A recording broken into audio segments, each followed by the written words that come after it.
Hello बच्चों, कैसे हो आप लोग। आपका स्वागत है आपके अपने यूट्यूब चैनल लैब क्लास 1.2 में। इस वीडियो हम लोग देखने वाले हैं कक्षा 10 के एनसीईआरटी बुक के चैप्टर नंबर 3 बायोलॉजी के चैप्टर नंबर 3 जिसका कि नाम है परिवहन। इसके जितने भी सब्जेक्टिव क्वेश्चन है जो कि बिहार बोर्ड के लिए बहुत ज़्यादा इंपॉर्टेंट है, वो सारे क्वेश्चन को हम एक ही वीडियो में देखने वाले हैं।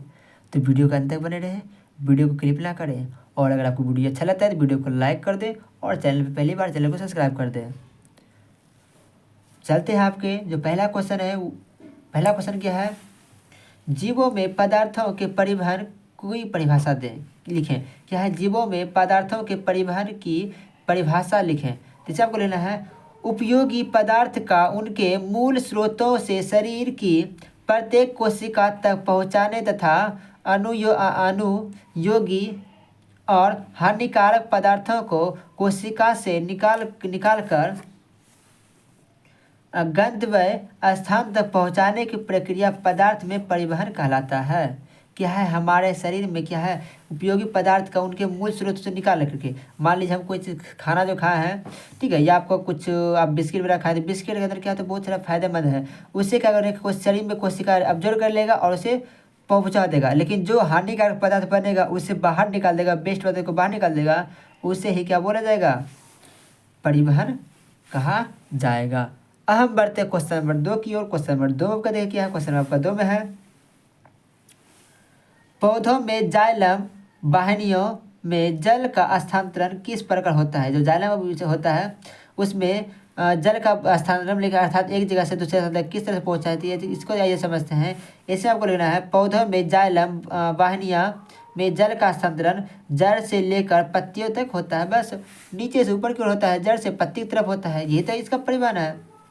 अब हम बढ़ते हैं क्वेश्चन नंबर 3 की ओर। क्वेश्चन नंबर देखिए 3 क्या कहता है, क्वेश्चन नंबर 3 आपको कहता है, मूल लोम की कोशिकाओं में जल कैसे पहुंचता है। क्या बोला गया, मूल लोम की कोशिकाओं में जल कैसे पहुंचता है। आइए देखते हैं इसका आंसर क्या होगा। इसका आंसर हो जाएगा, कोशिकाओं में कोशिका रस का प्रसारण दाब भूमि जल के दाब से अधिक होने से जल क्या विसर्जन द्वारा मूल लोम की कोशिकाओं में जल प्रवेश कर जाता है। अब हम बढ़ते हैं क्वेश्चन नंबर 4 की ओर। देखिए 4 नंबर क्वेश्चन आपका बहुत इंपॉर्टेंट क्वेश्चन है, इसे अपने को जरूर नोट कर ले। ये वो क्या है, वाष्पोत्सर्जन क्रिया का पौधों के लिए क्या महत्व है। वाष्पोत्सर्जन जो क्रिया है वो पौधों के लिए किस प्रकार से महत्व है। इसका देखिए आंसर क्या होगा। इसका आंसर आपका आंसर हो जाएगा, पौधों में मूल से, ठीक है, मूल से चोटी तक, मूल से चोटी अर्थात जड़ से चोटी तक लगातार जल की धारा वाष्पोत्सर्जन के द्वारा ही प्रवाहित होती है। यह खनिज वो अवशोषण एवं परिवहन में भी सहायता करता है। इसके अलावा यह पौधों में तापक्रम संतुलन बनाए रखने में सहायक होता है। क्या है, पौधों में मूल चोटी से, जड़ से चोटी तक लगातार जो जल की जो धारा जाती है उसे वो क्या होता है, वह वाष्पोत्सर्जन के द्वारा ही प्रभावित होती है। ठीक है, यह खनिज वो अवशोषण एवं परिवहन में भी सहायता करता है। इसके अलावा यह पौधों में तापक्रम संतुलन बनाए रखने में सहायक होता है। आई होप ये क्वेश्चन अभी आपको समझ गए होंगे। अब हम बढ़ते हैं क्वेश्चन नंबर 5 की ओर। देखिए क्वेश्चन नंबर 5 में क्या है, क्वेश्चन नंबर 5 आपका बोल रहा है, एक दिशीय एवं द्विदिशीय स्थानांतरण में क्या अंतर है। क्या बोलेंगे, एक दिशीय और द्विदिशीय अर्थात एक दिशा में और दूसरी दिशा में क्या अंतर है। इसका आंसर हो जाएगा क्या, जाइलम में जल एक खनिज लवण का संचालन ऊपर की ओर एक दिशीय होता है। क्या नीचे से, क्या वैसे नीचे से ऊपर जाते हैं तो एक दिशा में जाते हैं होता है, जबकि फ्लोएम में खाद्य पदार्थों का परिवहन ऊपर से नीचे अर्थात नीचे से ऊपर की दोनों तरफ होता है। क्या बोला गया, जो जाइलम होता है, जो जाइलम होती है वो पेड़ पौधे में जो रहते हैं वो जल खनिज लवण लेकर के पेड़ के ऊपर की ओर मच जाते हैं, मतलब एक दिशा में जाते हैं। लेकिन जो फ्लोएम होते हैं, कौन सा, आपके फ्लोएम हो गए, फ्लोएम, ठीक है, ये क्या करते हैं, जो भोजन बनता है उसे ऊपर से नीचे और नीचे से ऊपर भी, मतलब कि सभी दिशा में पहुंचाते हैं। कौन, फ्लोएम। तो ये आपको हो गया, जो एक दिशा में जाता है उसे एक दिशा और जो दूसरी दिशा में लेके जाता है उसे द्विदिशीय कहा जाता है। आगे देखिए अब, 10 नंबर में आपका है, सॉरी ये आपका 6 नंबर क्वेश्चन होगा। क्वेश्चन नंबर 6 है, लाल रक्त कोशिका ऑक्सीवाहक है कैसे? जो लाल रक्त कोशिका है RBC, RBC red blood cell, ये क्या है? ऑक्सीवाहक है कैसे? इसको बोला ऑक्सीवाहक है कैसे। इसे आपको लेना क्या, लाल रक्त कोशिका में एक विशेष प्रकार का प्रोटीन वर्णक हीमोग्लोबिन पाया जाता है। लाल रक्त कोशिका में क्या पाया जाता है? प्रोटीन में हीमोग्लोबिन, क्या रहता है? हीमोग्लोबिन पाया जाता है। इसी के कारण रक्त का रंग लाल होता है। हीमोग्लोबिन के कारण ही लाल कैसा रंग कैसा होता है? लाल होता है। हीमोग्लोबिन के एक अणु की क्षमता ऑक्सीजन के 4 अणुओं से संयोजन की होती है। इसी गुण के कारण इसे ऑक्सीवाहक कहते हैं। अगर जिस व्यक्ति के शरीर में खून नहीं है, अर्थात जो लाल रक्त कोशिका नहीं है, तो उसके शरीर में हीमोग्लोबिन नहीं रहेगा। और जब हीमोग्लोबिन नहीं रहेगा तो उसका जो गुण होता है, एक अणु करता है ऑक्सीजन के 4 अणु के संयोग से होती है। इसीलिए इसे क्या कहता है? इसे कहता है ऑक्सीवाहक। कारण क्या है? अगर लाल रक्त कोशिका में हीमोग्लोबिन नहीं रहेगा या शरीर में अगर खून नहीं रहेगा तो व्यक्ति सांस नहीं ले पाएगा और पूरे शरीर तक ऑक्सीजन नहीं पहुंचा पाएगा। इसीलिए इसे क्या कहता है? इसे इस लाल रक्त कोशिका को ऑक्सीवाहक कहा जाता है। आई होप कि ये क्वेश्चन समझ गए होंगे। अब बढ़ते क्वेश्चन नंबर 7 की ओर। क्वेश्चन देखिए 7 में आपका क्या है? क्वेश्चन नंबर 7 में है, श्वेत रक्त कोशिका लाल रक्त कोशिका से किस प्रकार भिन्न है? जो आपका WBC होता है, WBC वो आरबीसी से वाइट ब्लड सेल जो RBC, ठीक है, श्वेत रक्त कोशिका, ठीक है। और ये लाल रक्त कोशिका से वो किस प्रकार भिन्न होती है, किस प्रकार से अलग होती है, ये आपको पूछ रहा है। तो आपको पहले लाल रक्त लिख लेना है और उसके फिर आपको श्वेत रक्त के बारे में लिख लेना है, ठीक है। तो लाल रक्त के दृष्टि इसमें क्या लिखेंगे? इनकी संख्या अधिक होती है श्वेत, ठीक है। लाल रक्त किसकी? लाल रक्त कोशिका किसकी संख्या अधिक होती है? श्वेत रक्त कोशिका, इनकी संख्या लाल रक्त की कोशिका से कम होती है। जो WBC होती है, WBC वाइट ब्लड सेल, ये RBC रेड ब्लड सेल से ये क्या होती है? कम होती है, अधिक पाई जाती है और ये आपका कम पाया जाता है। और नंबर 2 में लिखेंगे क्या? लाल रक्त कोशिका फिर लिख देना है, ये अस्थि मज्जा में बनती है। और श्वेत में लिखना आपको क्या लेना है? ये हमारे ये आपका शरीर को बीमारियों और आक्रमण से बचाती है। क्या करती है? आपका सैनिक की तरह करती है, ठीक है। जो आपका WBC होता है ये आपका एक सिपाही की तरह काम करता है। किसकी तरह? सिपाही की तरह काम करती है। अगर हमारा ये शरीर है, ये मान लीजिए हमारा एक शरीर है और हमारे शरीर में कोई बाहरी प्रवेश करता है, जो बाहरी कोई भी आपका जो कीड़ा मकोड़ा हो गया, तो या आपका कोई कीट पतंग हो गया या कोई वायरस हो गया, जब इसमें प्रवेश करने लगती है तो WBC क्या करती है? इसे रोकती है। और जब वो प्रवेश कर भी जाती है तो इसे क्या करती है? WBC क्या करती है? इसे मार के गिराती है। इससे क्या होता है? हमारे शरीर का सुरक्षा होता है। जिस व्यक्ति का WBC कमजोर रहता है या जिसके शरीर में कम रहती है वो व्यक्ति हमेशा बीमार होते रहते हैं और उसके शरीर में हमेशा दाग धब्बा हमेशा रहता है। अब देखते हैं नंबर 3 आपको लेना है, लाल रक्त कोशिका हम लोग को लेना है क्या? ये ऑक्सीजन का परिवहन करता है। जो लाल रक्त कोशिका वो किसका? ऑक्सीजन का परिवहन करता है। और श्वेत नाम लेना क्या है? कि श्वेत रक्त कोशिका को क्या लिखना है? ये प्रतिरक्षी क्या है आपका?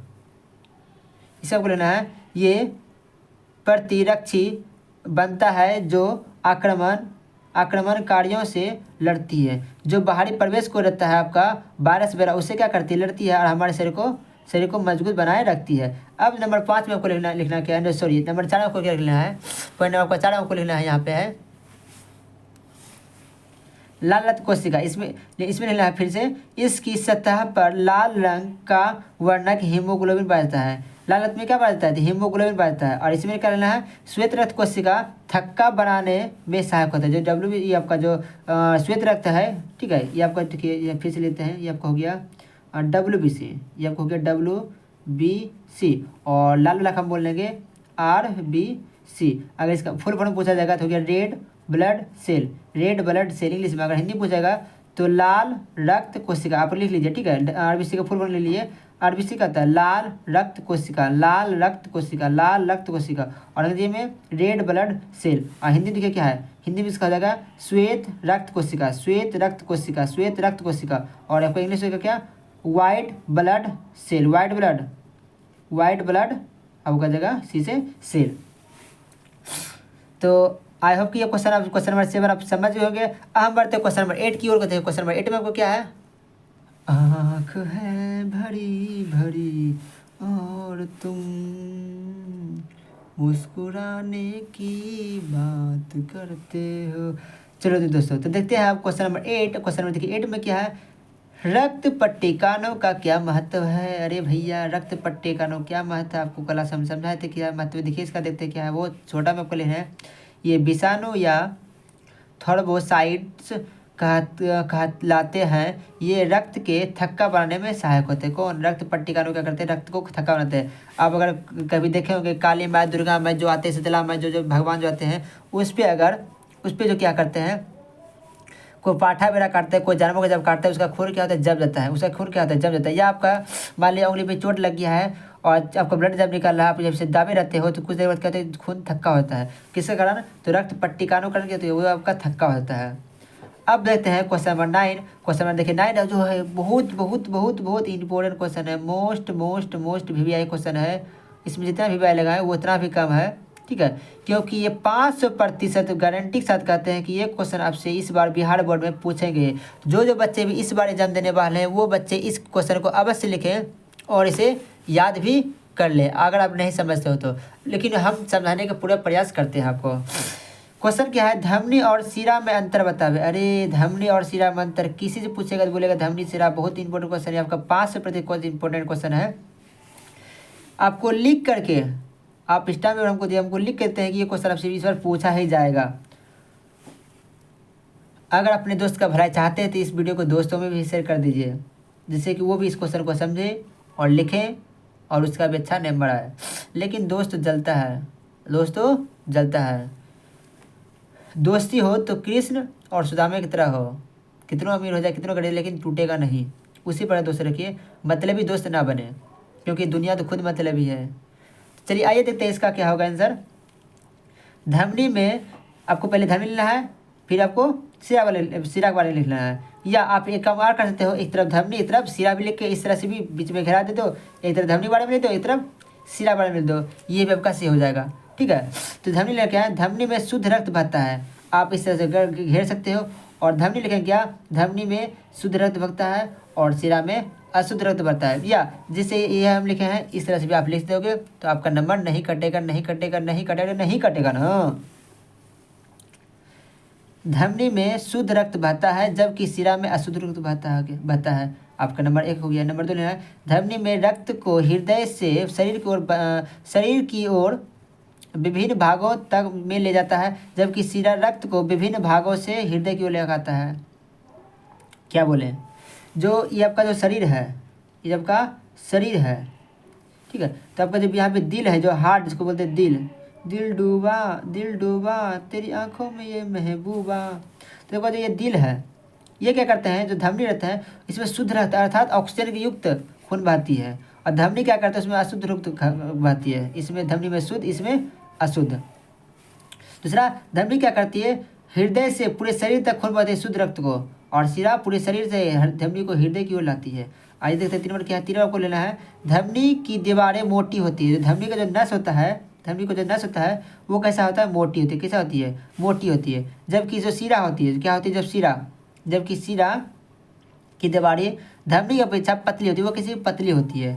अब देखिए नंबर 4 क्या, धमनी कपाटहीन होती है जबकि सिरा में हृदय की ओर खुलने वाले कपाट होते हैं, ठीक है। ये क्या बोला, कपाटहीन, कपाट रहता है नहीं, खुलता ही नहीं है, लेकिन इसमें क्या रहता है, खुलने वाला रहता है। अगर आपको और लेना है तो मैं 5 आप देखिए लिख सकते हो कि धमनी में खून तेजी से चलती है और सिरा में खून धीरे धीरे धीरे धीरे धीरे धीरे चलती है। कैसे, धीरे धीरे धीरे धीरे धीरे धीरे धीरे धीरे चलती है। आई होप कि क्वेश्चन आपको समझ आ गया होगा। अब हम बढ़ते हैं क्वेश्चन नंबर 10 और इस चैप्टर का लास्ट आखिरी प्रश्न है, वो भी देखिए वीवीआई क्वेश्चन है, इसे अपने कॉपी में भी जरूर लिखें। क्वेश्चन नंबर 10 में आपका क्या है, देखिए क्वेश्चन नंबर 10 आपका है, रक्त के द्विगुण परिवहन का क्या अर्थ है। रक्त के द्विगुण परिवहन का क्या अर्थ है, तो इसका देखिए आंसर क्या जाएगा। परिवहन को एक चक्र को पूरा करने में रक्त हृदय से होकर 2 बार गुजरता है। इस प्रकार रक्त का परिवहन दुगुण परिवहन कहलाता है। इसमें रक्त का अर्थ हृदय से भरता फिर उसका बाहर निकलना एक चक्र कहलाता है। क्या बोला गया, आपका जो दिल होता है, ठीक है, आपको जो ये आपका जो हार्ट होता है, ये आपका जो हार्ट होता है, ठीक है, आपका जो इस तरह से जो हार्ट होता है, तो इससे एक बार क्या होता है, इसमें ऊपर खून आती है, एक बार खून आती है, आई आई आई शुद्ध रूप रखता है, और अशुद्ध क्या करेगा, एक बार खून जाएगा, एक बार खून आएगी, इसमें गंदा खून आया और गया, और फिर से वापस इधर से आएगी ना, 2 बार आई, 2 बार गई, इसलिए क्या बोले थे इसे, इसे क्या बोला जाएगा, अरे कहाँ गया कहाँ गया, इसे द्विगुण क्या आता है, द्विगुण कहा जाता है, ठीक है। एक बार आएगा एक बार जाएगा, लिए तो हो गया मानव का गुण, मानव का हृदय, मानव का हृदय या हार्ट बोल सकते हो। लेकिन आप लोग प्यार मोहब्बत करने वालों का दिल कैसा होता है, ये देखिए, ये आपका लिख दिया, और यहाँ लिख दिया आस, क्या लिख दिया है, आस। अब जिसका जो जो है वह आस हम लिख दिए, आस लिख दिए। आपको लेना है यहाँ पे के, तो के लिख दिए, आस के, आस के क्या हो गया, आस के। आपको जो लेना है वो ले सकते हो। तो ये दिल तिल, ये आपको यहाँ पे जाना नहीं है, आपको कहाँ जाना है, इस दिल पे जाना है, इस दिल पे जाना नहीं है। आई होप कि सारे क्वेश्चन आप लोग बहुत अच्छे समझ गए होंगे। अगर आपको वीडियो अच्छा लगे तो वीडियो को लाइक करें, और अगर इसी चैनल पर आना चाहते हैं तो चैनल को सब्सक्राइब भी कर दें। मिलते हैं फिर नेक्स्ट वीडियो में, तब तक के लिए जय हिंद, जय भारत।